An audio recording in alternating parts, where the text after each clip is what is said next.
Are you ready to go after I draw your blood, Mr. Sinclair? Are you ready to go after I draw your blood? I ready to die. Anderson Sinclair is one of the few remaining survivors of the Tuskegee study. As many as 100 of the participants are thought to have died of their untreated syphilis. Dorothy, the hospital is 847. Dorothy, 847. Sinclair and the other survivors now receive free health care for the rest of their lives, paid for by the U.S. government. But the experiment in which he took part continues to haunt the American medical establishment. 5 minutes, okay? Got it. Relax your fist.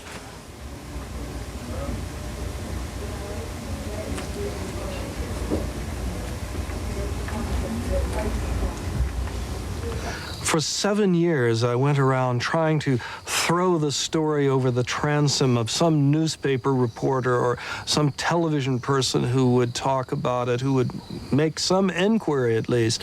I talked to law professors, I talked to friends who were reporters.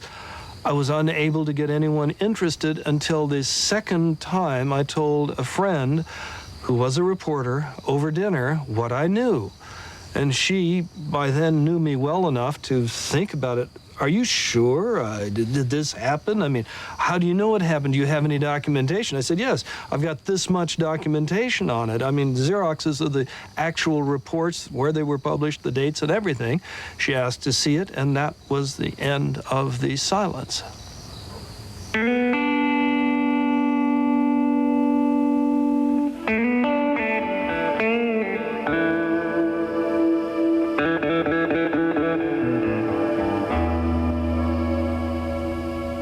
In 1932, 400 black men in Alabama were screened out and offered free medical treatment for what they were told was bad blood. In fact, they had syphilis, and the government wanted to see what happens when syphilis goes untreated. Did they tell you you had syphilis? Nothing like that. Better do that, draw my blood. We'll see you next time. And that's it. That's it. The men had no idea they were being used as guinea pigs in an experiment designed to follow them to their deaths. Immediately after the story broke in 1972, a congressional investigation began. The first decision was to stop the experiment. But no one was ever prosecuted. No doctor was ever reprimanded. And to this day, the U.S. government has refused to condemn the experiment. I have now strong feelings that more should have been done, and that perhaps we should have had an American Nuremberg trial of the conduct of the Tuskegee Experiment. We have no compunction about sending our youth away to war when it's in the national interest. And in terms of syphilis, was the leading cause of infant maternal mortality, leading single cause of admission to mental hospitals, and many other things. So it was in the national interest to get the information so that you could provide the greatest protection for the entire community, black and white. Last year, over 60,000 babies were born with syphilis. And in the United States alone, more than 1 million syphilis cases were reported. Only a small fraction of these cases ever completed treatment. The Tuskegee study began with the best intentions. For federal health officials, syphilis was a national emergency. They went through the South doing blood surveys, and they were just appalled at the number of positives they had. It was an epidemic. I mean, it was much like, well, I hate to use the term AIDS, but it spread like wildfire, and they were surprised to find how many positives they had.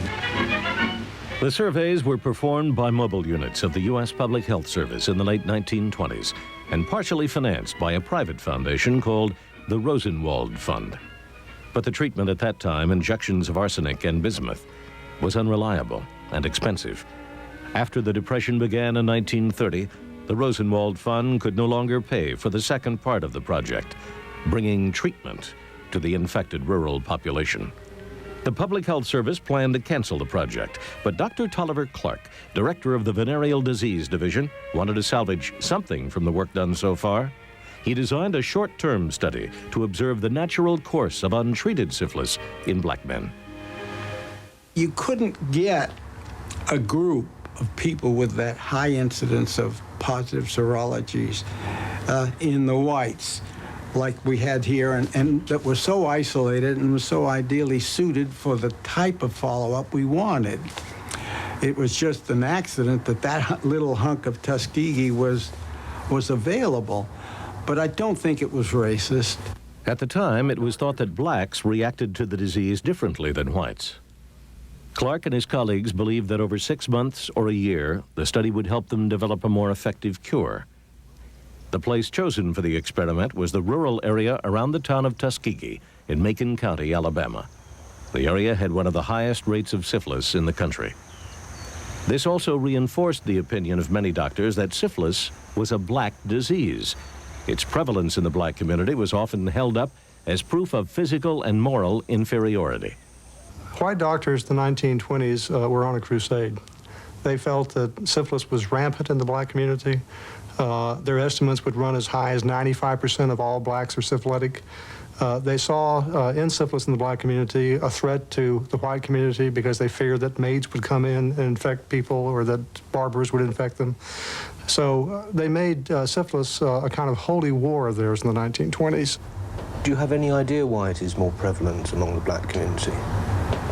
Yeah, they're not as cautious about it, and when you get a bunch of people who don't have much else, they do an awful lot of fornicating, and this is one of their things, and they don't have the knowledge and the information that some of the white people have about protection and whatnot. They didn't then, and even now they don't have it as well as some white people do.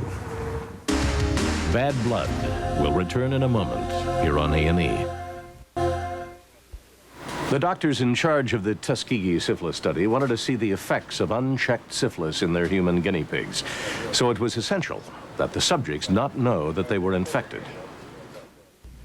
In autumn 1932, leaflets were circulated among the black population in Macon County, inviting people to come for free treatment. In fact, they were given none. Instead, blood tests were taken, and 400 black men with syphilis were recruited to the study. A local nurse, Eunice Rivers, was hired to bring the men in for their periodic examinations. We knew, and all the doctors knew in this area, that these people were not supposed to have gotten any treatment.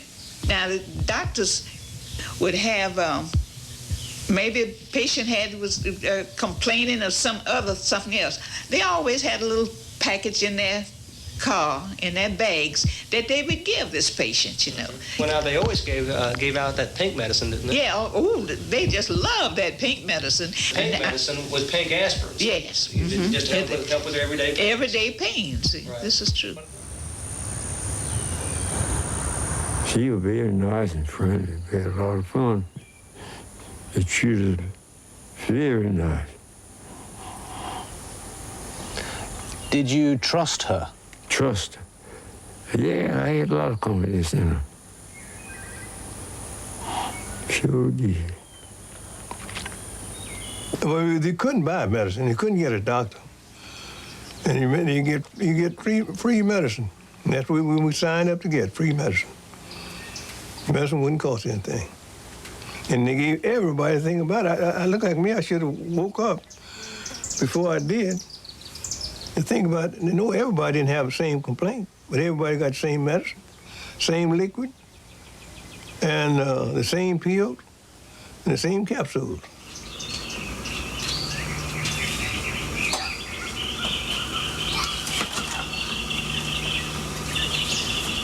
Instead of treatment for syphilis, the men were given aspirins and tonics. They were told this would cure them. Anderson Sinclair is one of the few living survivors of the experiment. He is 87 years old. In 1932, he and the other men recruited for the study were in the latent stages of syphilis, a non-infectious period when there are no visible symptoms. The sons and grandsons of slaves, and barely educated, the men were unaware that over a period of years the disease attacks and destroys the internal organs of the body, particularly the heart, the brain, and the spinal cord. Without treatment, the majority would develop terrible late complications, and many would eventually die of the disease. They were pitiful.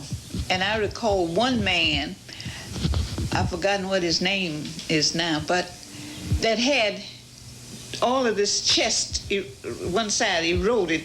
That's what the doctors told me it was. And that he had these attacks quite often, and I'd go running, bring him in. They had told me in one of the studies, don't let him die at home. Bring him in so we can open him up and see. And he lived about 2 years with this thing.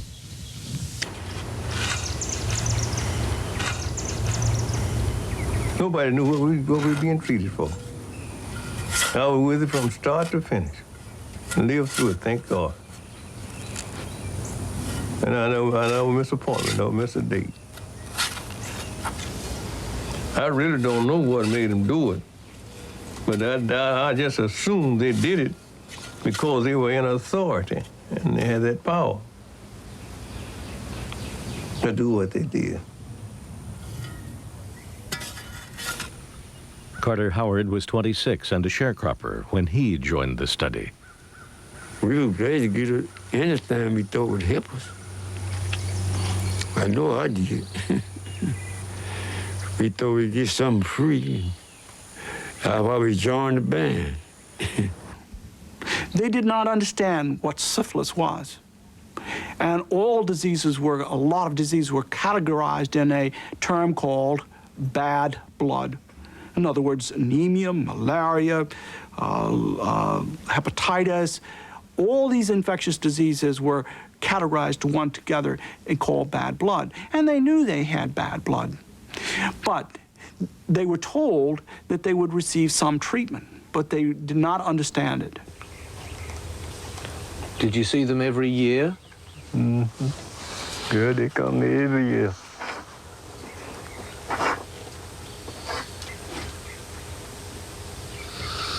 Yeah, every year. I don't know why they come. They wouldn't tell you nothing.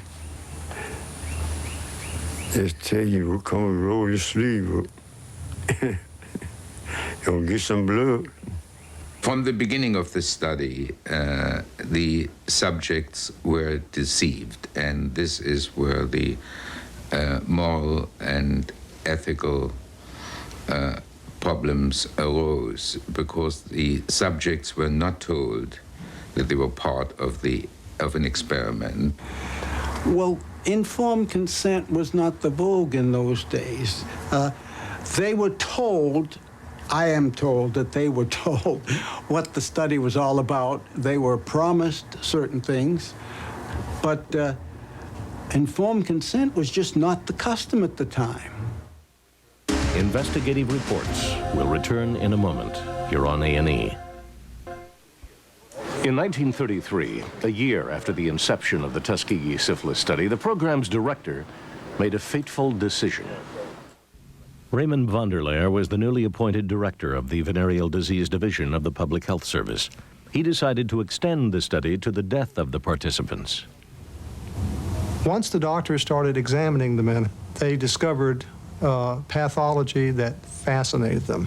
Raymond Vonderlehr, Tolliver Clark, and others wrote letters in which they talked about perfect gold mines of cardiovascular syphilis.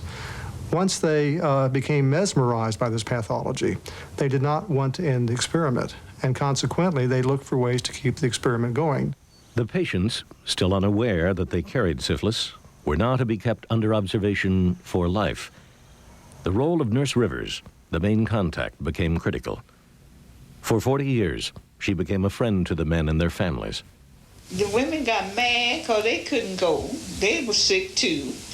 Now, whatever good it came out of it, I don't know whether it really felt good, but they enjoyed having somebody to come all the way from Washington or Atlanta down here and spend 2 weeks riding up and down the streets, looking at them, listening to the heart and telling them about the heart, their blood pressure and this kind of thing. They just enjoyed it. That was as much help to them as a dose of medicine, and they enjoyed that. You loved her? Yes, sir. All of us. We call her Nurse Rivers. All of us call her Nurse Rivers. And anytime you met her with a smile. And so, it's one of those things. Then those people that died, those patients that died, they started, it was a fellow, first one I remember dying, right up his creek here, named Mark Yarbo, died up there. Then they started, Luty Payne, I can name any number of them. When they started dying, they just died right on out. Andrew Swint, Buster Swint, any number of them. Then my daddy-in-law was in it. I'm trying to think the year he died, but they gave the family $35 on his burial. That's the first time knowing anything about $35. The families were offered a small cash payment for a burial in exchange for permission to conduct an autopsy. The doctors wanted to discover what damage the syphilis had done. Securing autopsies on the men now became a top priority of the study.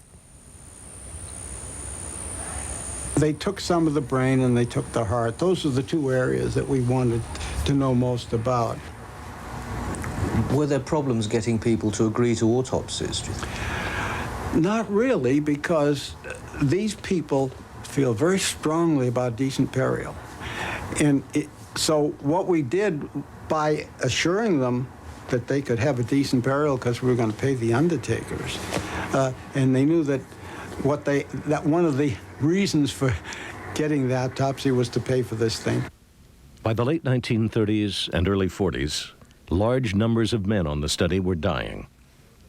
Public Health Service documents show that the death rate of those in the study was now twice that of the non-syphilitic black population of Macon County. The documents indicate that their average life expectancy was already 8 years less. Nurse Rivers would attend the funerals of the men when they died. She would sit in the amen section with the families.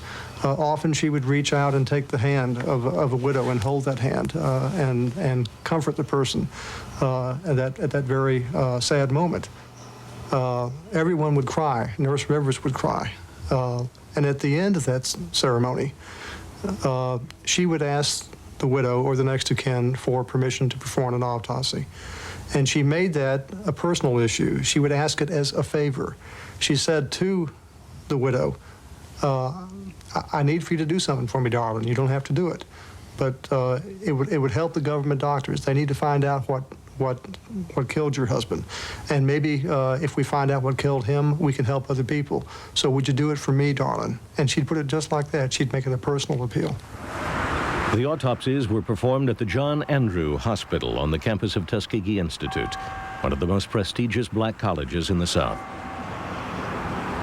The hospital is now closed.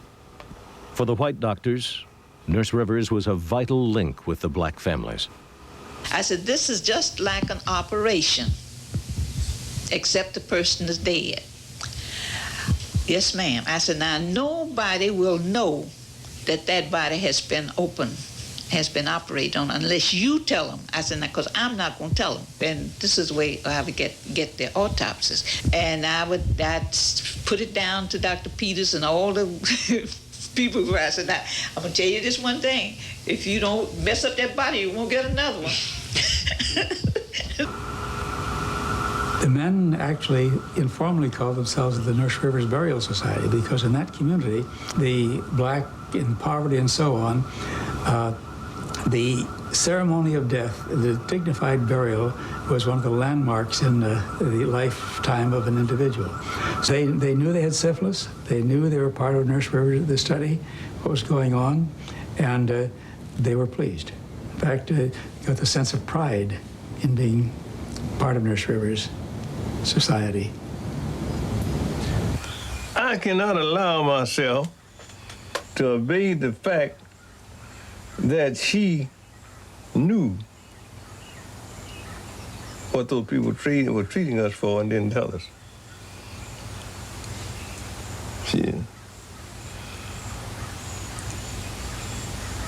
You can't believe that she knew? It's hard for me to try to fathom and understand as to why that she would have kept that from us. If she loved us as much as we loved her, how can I see? The study could not have been done without her, period. It wouldn't have been done without her because she was the link that kept it going. Do you think part of that link was the fact that she was the one who had to mislead people? Oh, I doubt that she misled anybody. I really do. I'm sure that she felt she wanted to help everybody. And I'm sure that she felt that we were not hurting anybody, or she wouldn't have been involved. Is that your feeling as well? Yes, it is. I don't think we hurt anybody.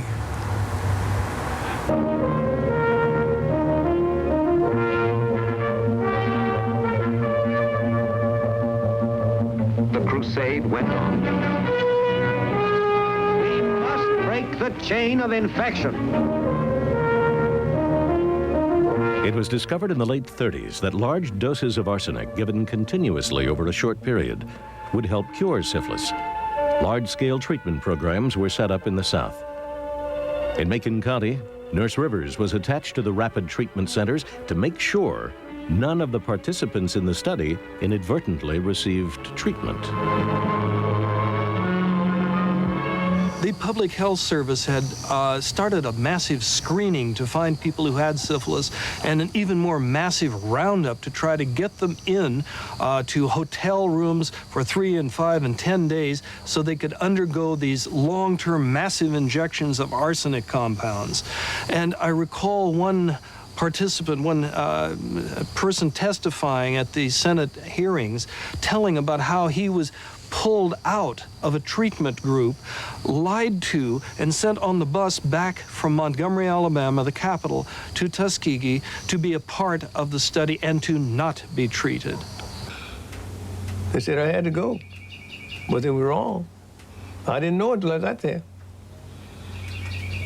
I know till the next morning, over in the night.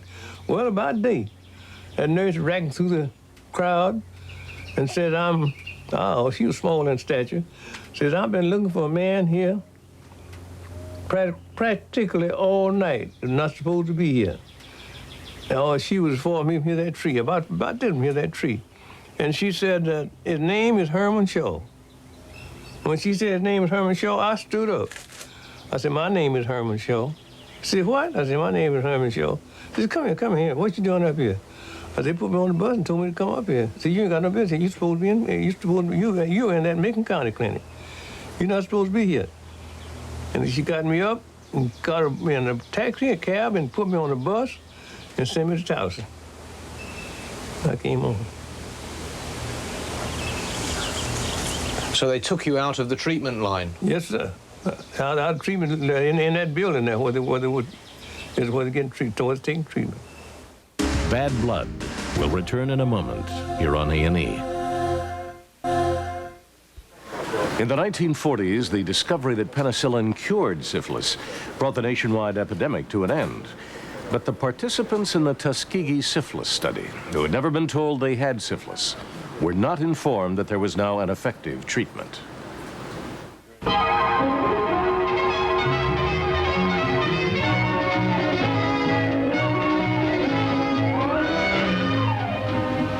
Would penicillin kill the spirochete of syphilis?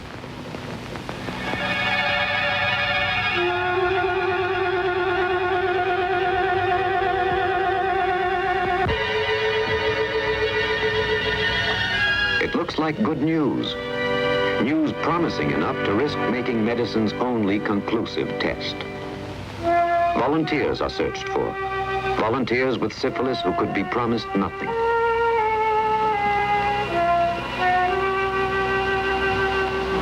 It was good news.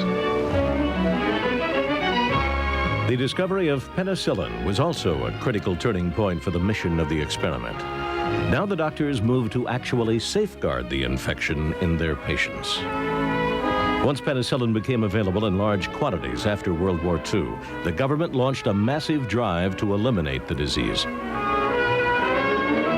Penicillin changed the whole picture because the main reason we wanted to do the study in the first place was we didn't expect penicillin, and the treatment we had was probably just as bad or worse than the disease.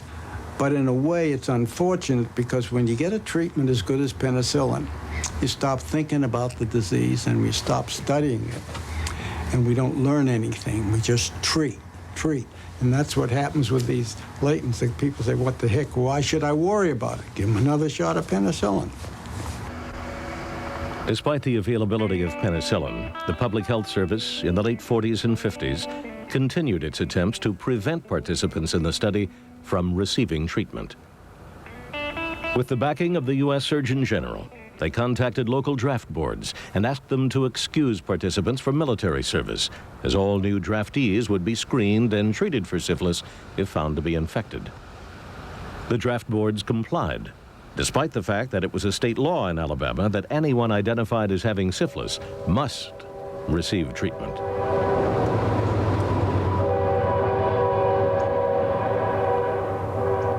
In the early 50s, as mobility increased and some of the participants moved away to the industrial cities of the North, Public Health Service offices across the country were asked to track down participants to ensure that they would be kept within the study. They were asked in particular to make sure full autopsies were carried out on those who died. In an internal memorandum of 1952, a senior Public Health Service surgeon wrote, "All of us who are working with the Tuskegee Project are looking to the pathology results to give us the key answers. If we may sound a little grim, we might say that we are looking forward to a rich harvest of some 200 autopsies in the next 5 to 10 years." In 1952, the government doctors reviewed the study for the first time in light of the discovery of penicillin. You were involved with this study at about the time that penicillin became available and could have been used, and a decision was made to withhold it. How do you feel about that? Well, I agree with the decision for this reason. By the time penicillin in the proper form to treat those people under those circumstances was available to everybody, they were latent for at least 25 years. And as one of the old timers said, if a patient has had syphilis for 25 years, you don't treat them, you congratulate them. In other words, any complications of the disease would have shown up by then. And there's no evidence that giving penicillin at that time would have undone any of the complications that were already there. The controversy about whether penicillin cured latent syphilis went on for several years, but that controversy was certainly resolved in terms of a public health service policy by 1953, when the Public Health Service took an official position that penicillin was an effective treatment, not just for early syphilis, but latent syphilis as well. And you, again, can't defend not treating those people at that time. If that was the official, formal position of the U.S. Public Health Service, then that's what they should have done, but they didn't. My first encounter with this Tuskegee study was after I came back here and was in practice. I had an old man in the hospital that needed penicillin for some reason. I suspect that he had pneumonia, but I honestly can't remember. But when I ordered intravenous penicillin for him, one of the older nurses who happened to be black, said, "But Dr. Story, you shouldn't give this man penicillin." And I said, "Why? Is he allergic to penicillin?" Said, "No, sir, but he is one of Nurse Rivers' patients." And I said, "What's that got to do with anything?" Said, "Well, I don't think you should give him penicillin." I said, "Well, why not? Tell me why not, or give him the penicillin." Said, "Well, I think you ought to call the health department." So I called the health department, and it was late in the day, no one was there, so I went ahead and treated the man with penicillin. To continue life at all costs, sometimes you have to do research to advance the vanguard, the mystique, to understand how we'd keep life going at all cost in the larger sense of the public health. In terms of the individual, yes. Does the individual get lost in that milieu, get lost as a cipher? Does it get lost? We try not to, but in research sometimes that happens, and we must not let that happen. What they were doing, I didn't know what it meant at that time.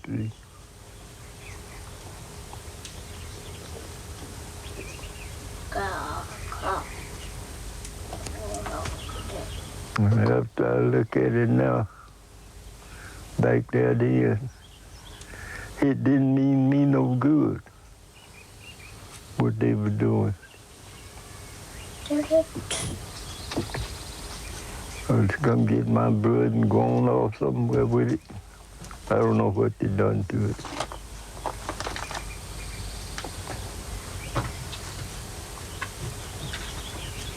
Does it make you angry now? No, not yet, not now.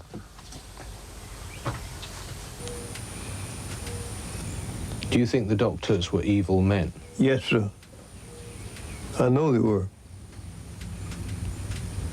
What makes you say that? Because, you see, I lived through it, and there are people who read about it. But those are people who read about it. They read about it. Those that lived, those of us who went through it, we know about it.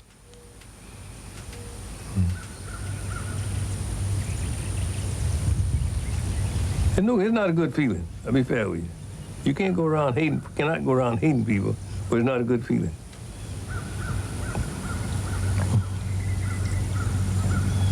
Do you hate them? Well, no, sir. I don't hate them. But I'm like my daddy said. He said he wasn't above any human flesh, but he was against the way some people abuse that flesh. And so I'm trying to think it's kind of complicated.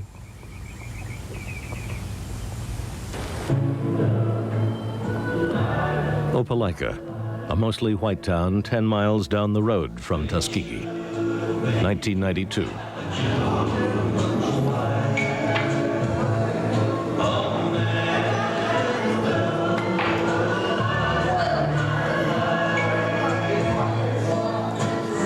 To me, in the South, at least in this town, blacks don't have respect, okay? They don't care what they do. You know, they don't turn blinkers on to turn the corner. They don't care if you're behind them wanting to go straight and they're talking on somebody on a hill. They don't care. You know, they just don't. If they're walking across the road and you're half a block away, they won't speed up to go across the road. They'll just keep on doing. You know, they'll just keep on walking. They just don't have respect for other humans. The Tuskegee study took place against a background of racial prejudice that survives to this day in Alabama. For the men in the study, racism was an accepted fact of life. Was it a racist study? Absolutely not. There is no racist involved in this. But you could legislate that, but it is not true, okay? It was done in rural Alabama, in Macon County. It was done in blacks. It was done in a society in which 35% of the community had syphilis. initially. That's why they placed the study. It was done in blacks because they were non-mobile, and they knew that they would stay in rural Alabama and they could follow them more carefully. In that sense, racist, yes, but in the most benign appropriation of the term. America's understanding of racism and equality was radically altered by the civil rights movement of the 1960s. But as we'll see when Bad Blood continues, it would take years for those changes to help the study participants in Macon County, Alabama. Bad Blood will return in a moment here on A&E.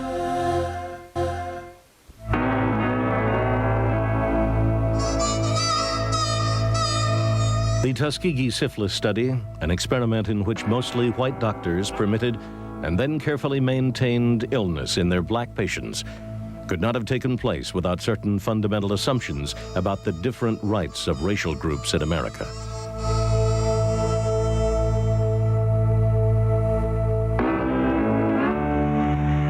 During the 1960s, the civil rights movement upset many of those assumptions by demanding equal treatment before the law, especially in the South. Blacks transformed the social context in which the Tuskegee study had been conceived.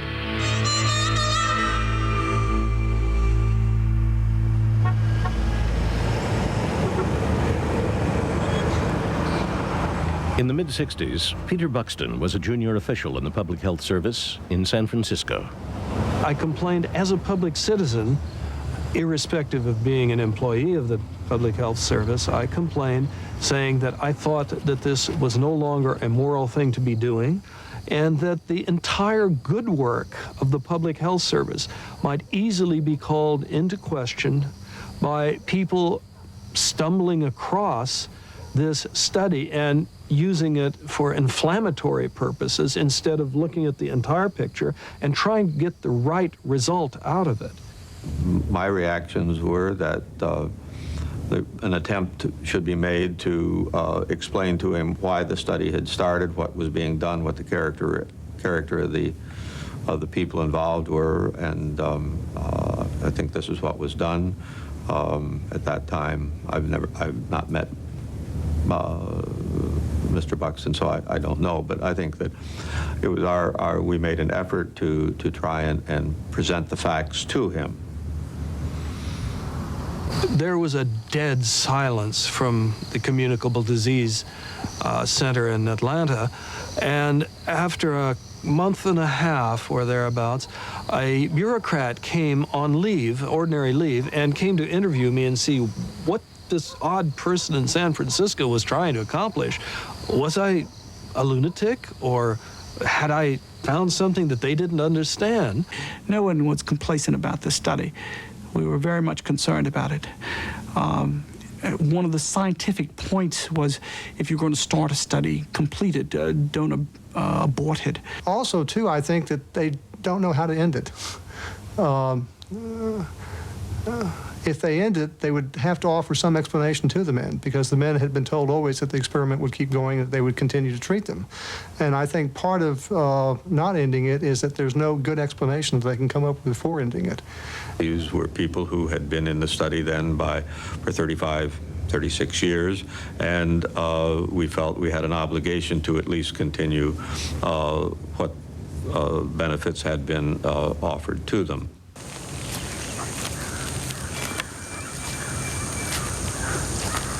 Against a background of criticism from within the Public Health Service, the doctors met in Atlanta in 1969 to decide whether the experiment should continue. They discussed the possibility of treating the survivors, but after due consideration, they decided that the experiment should go on. Well, I don't think that I personally was committing an atrocity. I think I was doing what, given the information that we had at the present time, was a scientifically sound judgment. I think politically it was probably a mistake.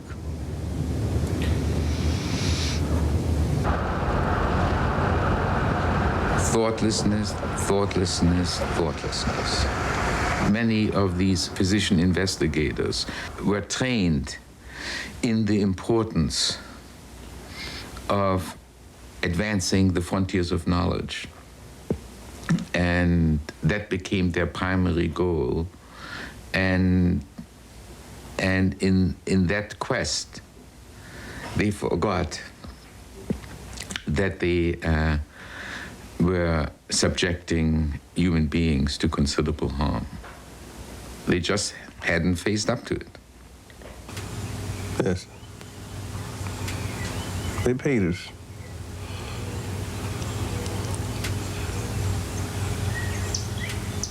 Trying to figure the year.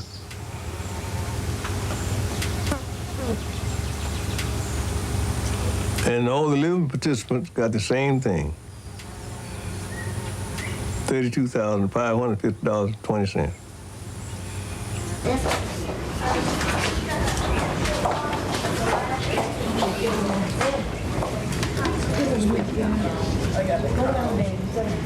Oh, you got a call? Oh, okay. Who are they? Not calling. The Tuskegee study was finally ended in 1972, following exposure in the press. Lawyers acting for the men filed a suit for damages against the U.S. government.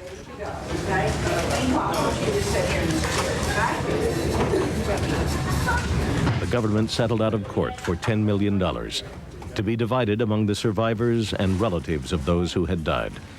And the survivors were given free medical care for life. How are you doing today, Mr. Sinclair? Yeah. All right. Have you had any problems since your last visit? Yeah, I think I'm kind of with what is it? Gout. Gout. Where is that? In the knee, the foot, the ankle? Right back here.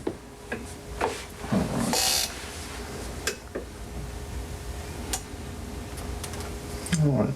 I think we're going to need to do a blood test for that today and see about the gout. Okay. And I think that it was a mistake, and I think that the federal government has a guilty conscience about it, and I think that rightly so. I treated a number of these patients and still have a few who were in the study. And the federal government has such a guilty conscience that they will buy them a 10-speed bicycle if I say it's medically necessary.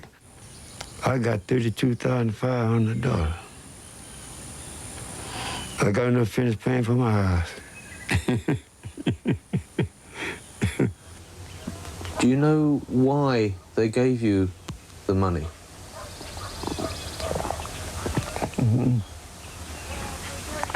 I never really understood.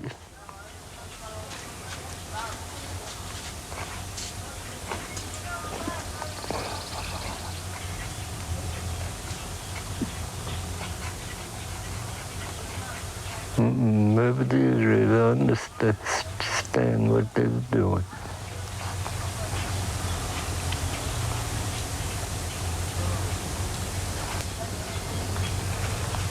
But it was all right. They could do that again. I wouldn't fall out with them.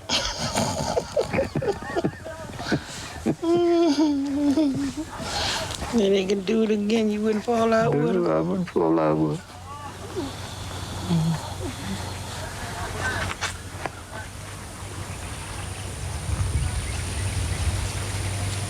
Appreciate me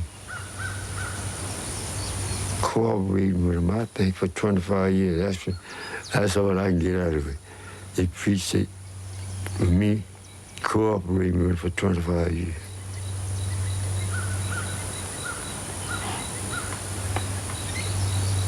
That's what they sent me.